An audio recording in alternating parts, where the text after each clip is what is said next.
Você decidiu se separar? Já está certa disso? Sabe quais os desafios que você vai encontrar daqui para frente? A lista é grande. E aí? Bom, realmente a decisão do divórcio é impactante, né? É uma decisão importante a ser tomada, especialmente se nós estamos falando de um casal que tem filhos, a idade desses filhos, a condição econômica, se esse casal é sócio em empresas, coisas assim. Então, assim, todas essas questões, elas realmente tornam o assunto divórcio complicado, delicado, né? Quando eu sou procurada por mulheres ou homens, geralmente por mulheres, né, para fazer o divórcio, maior parte das minhas clientes, né, realmente eu atendo geralmente o público feminino, então eu começo realmente perguntando se está certa, se pensou em tudo, porque acontece às vezes, inclusive com os casais mais jovens, às vezes ser uma fase, uma briga e já partem para essa decisão. Então isso é uma coisa que eu colho. Você primeiro conversa para ter certeza que essa mulher está certa disso, que é isso mesmo que ela quer, né? Porque muitas vezes pode ser uma briga momentânea. Sim. E fez aquilo no momento da raiva e não é assim, né? Então você está aqui também para aconselhar e ter certeza, é isso mesmo que você quer. Aí tem vários desafios que você falou. E quando o marido, né, é sócio da esposa? Pois é, tem essa questão. Tem empresas juntos, que tipo de empresa é? Porque tem empresas de prestação de serviço, que a apuração é uma, tem outros tipos de empresas, então tem questões para a gente verificar. Só que antes disso, a gente tem que saber o regime de comunhão matrimonial, né? Se a pessoa é casada em comunhão parcial, em separação de bens, a gente tem que verificar essa questão. Tem casais que não são casados e vivem em união estável. Também, assim, é importante fazer a dissolução da união estável, que ela ocorre como se fosse um divórcio, realmente. Então, nós temos que verificar a data de início desse casamento ou dessa união, porque isso interfere na questão da divisão patrimonial. Então na verdade, aqui hoje a gente, né, o pessoal decide morar junto, mas não fez nenhum documento, nada. Então, qual o passo? O que acontece depois disso? Você falou que geralmente o juiz vê isso como uma união parcial, é isso? Como união estável. Estável. Aí tem que ter um documento. Sim, a união estável, ela pode ser feita tanto em cartório, quando você faz o instrumento público de união estável, e nesse momento você pode estabelecer o regime. Então você pode estabelecer que essa união estável ela vai vigir pela comunhão parcial dos bens ou pela divisão dos bens. Mas a maioria dos casais começa a viver em união estável e não formula isso, não torna isso um documento formal. Nesse caso, a união estável ela vige pela comunhão parcial de bens, ou seja, nós vamos dividir o patrimônio constituído após o início da união estável, que é um outro problema. Se ela não foi formalizada em cartório, se ela não é pública nesse sentido do documento, quando iniciou? E aí a gente vai ver, é da data do nascimento dos filhos ou não? Às vezes tem filhos, às vezes não tem. E pode existir essa briga, porque quem quer proteger um patrimônio e dizer que é só seu, vai querer dizer que a união estável começou posterior à aquisição daquele bem ou constituição daquela empresa. Então fica até uma dica. Os casais que não querem se casar, mas que querem viver em comunhão, em união estável, documentem, façam no cartório, o registro público da união estável, escolham, né, o regimento dessa união estável para que, se forem fazer a dissolução, ter menos problemas. Porque hoje a maioria, né, dos casais geralmente abre uma empresa, seja ela de prestação de serviço ou alguma coisa. E na separação, se você não tem nada, né, Luísa, fica complicado. Né? Se você não tem um documento, não tem nada. É muito importante isso, porque a maior parte das brigas começam aí, né? Eu brinco que meu bem, meus bens. Né? Então, realmente. E assim, eu gosto sempre de tentar primeiro a conciliação. Eu penso que ninguém melhor para resolver o futuro desse relacionamento, dessas pessoas que estão rompendo esse relacionamento, do que elas mesmas. Então, quando eu sou procurada pela mulher ou pelo homem, eu converso, eu colho a história, eu vejo o que pretende, mas eu gosto sempre, antes de dar a entrada num divórcio, eu gosto sempre de ligar para a parte contrária. Gosto de perguntar, você já conversou com o marido ou com a esposa sobre o assunto? Sim, não, ó, então vamos elaborar como que nós vamos comunicar essa pessoa da sua decisão. Gosto de receber essa pessoa, que pode ser que seja parte contrária, pode ser que não, porque o divórcio pode ser consensual. Digo a ela que se quiser vir acompanhada de outro colega advogado, que será muito bem-vindo.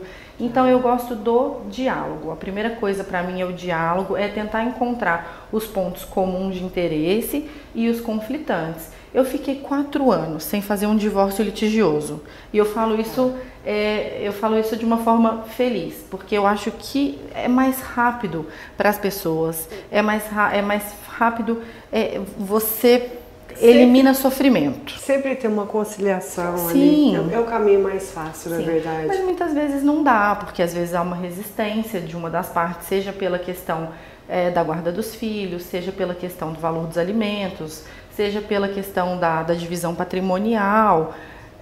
Às vezes as pessoas não querem ficar em condomínio, querem vender o bem, um quer manter o bem, não tem dinheiro para comprar, o imóvel é financiado. Tem a questão também de quando tem a empresa. Qual o valor dessa empresa? Qual é a minha parte nessa empresa? A empresa vale, não vale? Então tem questões que são complexas que às vezes a gente precisa sim levar ao judiciário. Como, por exemplo, com relação às empresas, se as pessoas não encontram aí um valor, tem que ter uma ação de apuração de haveres. Mas eu falo que o melhor formato é o consensual, é de todas as maneiras tentar o consensual. O casal, esse casal, sofre menos, se desgasta menos. Sim. Os filhos, se tem filhos, sofrem menos. Mas é como eu te disse, às vezes não é possível, a gente tem que ir para o litígio e não significa que depois de ingressar da ação de divórcio, que no decorrer do caminho a gente não possa também fazer ali um acordo. Tá. E agora com a Covid, doutora, aumentou muito os casos de separações?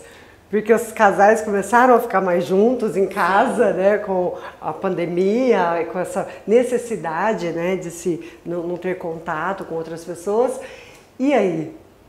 Aumentou, realmente, a gente acompanhando as estatísticas, a gente vê que realmente aumentou.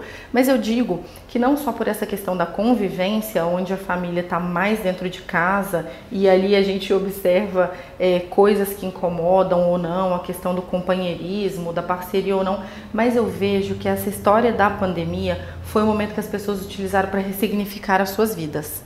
Esse medo de morrer ou perder muitos amigos jovens e perder parentes, eu acho que muitas pessoas pararam para enxergar a vida, pensar no futuro. Então, além da questão da convivência, aquela convivência obrigatória, né?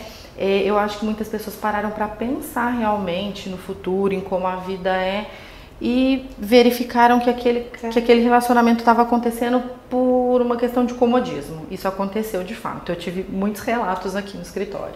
Como descobriu, né, que estava acomodado ali com a presença do esposo ou da esposa e resolveu se separar. E muitos também foi ao contrário, né? Realmente aprender, falar, nossa, a minha mulher é sensacional, o meu marido, porque convivendo mais ali também com esse medo de morrer, vontade de cuidar dos filhos ali juntos, estar mais presente, mudou muita coisa aí dentro, né?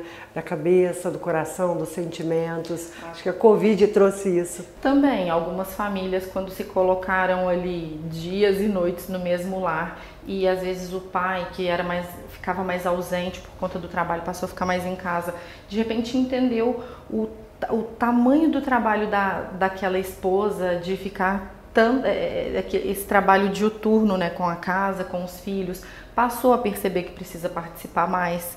Às vezes realmente conseguiu dividir essa carga da casa, das crianças com a mãe. Então realmente alguns casais conseguiram se reencontrar, fazer um equilíbrio nessa divisão de tarefas do lar. Então teve também sim esse benefício. É que quando tem esse benefício, geralmente a história não para num escritório de advocacia, felizmente. né? Infelizmente, só chega até um advogado uma pessoa que está numa situação de problema, mas conversando com várias pessoas, amigas e amigos, a gente vê que realmente aconteceram esses bons encontros, né? Sim. E agora, falando assim, voltando à separação, né? E os filhos? A guarda dos filhos, geralmente numa separação, é preciso pensar nos pequenos, né? Com certeza. Tem que ver a idade dos filhos, as condições dos filhos, as condições de trabalho dos pais, né? Então existe a guarda unilateral, onde só um dos genitores fica responsável pelos filhos, existe a guarda bilateral, a guarda compartilhada, e existe também a guarda alternada, né? Então existe a possibilidade de que só um dos genitores fique sob responsabilidade, mas uma coisa importante de dizer, tanto na guarda unilateral quanto na guarda compartilhada, o lar da criança, ele é fixo, ele é fixado, seja o lar preferencial, seja a casa da mãe ou a casa do pai. Outra coisa que também é importante dizermos, existe o pagamento de pensão alimentícia, porque como existe um lar fixo, um lar preferencial e as despesas que envolvem esse lar, existe a questão da pensão alimentícia. Até mesmo quando existe a guarda alternada, que seria o filho ficar uma semana com um, uma semana com o outro, ou 15 dias, um mês, que ela é mais rara de acontecer. Eu, inclusive, não gosto muito, não indico, por uma questão de rotina, de comportamento, coisas assim, mas também existe a fixação dos alimentos. E de uma certa forma, as mulheres sempre reclamam, né, sobre o tal pagamento da pensão, né, que é um direito da criança e que muitas vezes tem que brigar muito por isso. Tem umas que até deixam, né, de receber essa pensão, fala, deixa pra lá e que não dá mais para cobrar essa pessoa. Se a gente estiver falando que é a mãe, que é a guardiã do filho, realmente tem mulheres que elas têm aí a independência financeira e preferem não brigar, mas eu falo muito no momento de estabelecer esses alimentos, especialmente porque eu costumo fazer divórcios consensuais, eu converso muito com ambos. Eu falo tanto com a mãe, que geralmente vai ser a recebedora desses alimentos, que realmente tem que ser um valor que vai suprir todas as necessidades, e falo muito com o pai também, que às vezes nós encontramos muitos homens de muita boa vontade que querem realmente dar para o filho todo o conforto que sempre teve, mas eu converso muito também com o pai. Eu digo a ele que tem que ser estabelecido também de uma maneira condizente com o salário, com a vida, com a nova realidade que ele vai ter, porque tanto a mãe precisa muito desse valor, porque ela conta com isso para cumprir com as despesas domésticas e as despesas de educação do filho, entre outras, como o homem, ele precisa também estar confortável com o valor desses alimentos para que ele possa honrar, porque o não pagamento de pensão alimentícia gera prisão civil. Então é muito importante que ambos estejam muito cientes do papel de quem paga, do papel de quem recebe e das responsabilidades. E independente disso, né? Às vezes a gente vê muitas histórias de pais também cuidando, ficando com a guarda dos filhos, né? Essa mulher da mesma forma tem que pagar essa pensão e ocorre do mesmo jeito. Se ela não pagar a pensão, ela também é prejudicada e pode levar à prisão, não é isso? Também, porque tanto o pai quanto a mãe são responsáveis pela criação e o sustento dos filhos. Esses alimentos, né, essa responsabilidade financeira vai ser equilibrada de acordo com a condição financeira de cada um. Então, de repente, se a mãe ganha mais que o pai, é ela quem vai arcar com a maior parte das despesas dos filhos. E se essa criança fica com o pai e não com a mãe, realmente a mãe tem essa responsabilidade e toda a responsabilidade civil que envolve, que seria também o caso do pai responsável pelo pagamento. Bom, vamos perguntar então agora para a doutora Luísa, né? Quem quer casar ou se separar, qual que é a melhor orientação ou atitude, né, para começar correto? Eu falo sempre que é importante realmente procurar um advogado, porque o casamento, a união estável, como tem todos esses aspectos jurídicos envolvidos, né? Então é importante que você saiba realmente o que fazer. Por exemplo, existe a possibilidade do pacto antinupcial. Quando nós estivermos falando de pessoas que têm condições financeiras diferentes, algumas questões que querem deixar preservadas, tem casais que se casam pelo regime da separação total de bens e às vezes até no momento desse casamento um dos futuros cônjuges sabe o resultado que isso vai trazer e outro não. Eu já tive caso aqui no escritório de uma pessoa que me procurou querendo se divorciar e a primeira coisa que a gente vai fazer realmente é ver a certidão de casamento, vai ver o regime e ela não sabia que ela estava casada em separação total de bens. E o mundo dela veio abaixo, porque tem um patrimônio, estava todo no nome do marido, futuro ex-marido, que não concordava com o divórcio, que disse para ela que ela chegou sem nada e ela ia embora sem nada. Nossa. Tem filhos envolvidos, então realmente é importante que você se oriente, tanto no momento de você se casar, quanto, obviamente, no momento de você se divorciar. Às vezes os casais também rompem, fazem a separação de fato e a vida vai acontecendo e depois vão buscar pela resposta judicial pelo divórcio só muitos anos depois, onde tantas coisas aconteceram, às vezes adquiriu um patrimônio, colocou só no nome, mas estava casado num regime de comunhão parcial de bens e esse imóvel teoricamente também é do outro. Então tem toda uma questão judicial para se envolver. Se essa pessoa que não ajudou a adquirir o imóvel não está de boa fé, pode ter problema, pode resistir, pode querer parte do imóvel. Então são muitas questões complicadas. Eu costumo dizer que para além do amor, da paixão, existem as questões civis, a gente não pode negar, né? Um casamento, ele traz direitos e obrigações e o fim desse relacionamento também traz direitos e obrigações. Então é muito importante que os casais, quando tomam a decisão de se casar, eles procurem saber como vai acontecer, qual é o melhor regime matrimonial que vai atender a realidade deles, que vai dar a eles segurança e de repente menos questionamentos, menos preocupações no futuro, porque ninguém casa para se divorciar, mas todos os casais estão sujeitos a isso. Então eu digo que realmente busque orientação de um advogado tanto no início quanto no fim do relacionamento. Essas são as orientações da doutora Luísa Gouveia, ela que é advogada e está participando aqui do nosso quadro Mulheres de Alto Impacto. Se inscreva aqui no nosso canal do YouTube e tenha acesso a muito conteúdo e informação sobre saúde, beleza, bem-estar e qualidade de vida.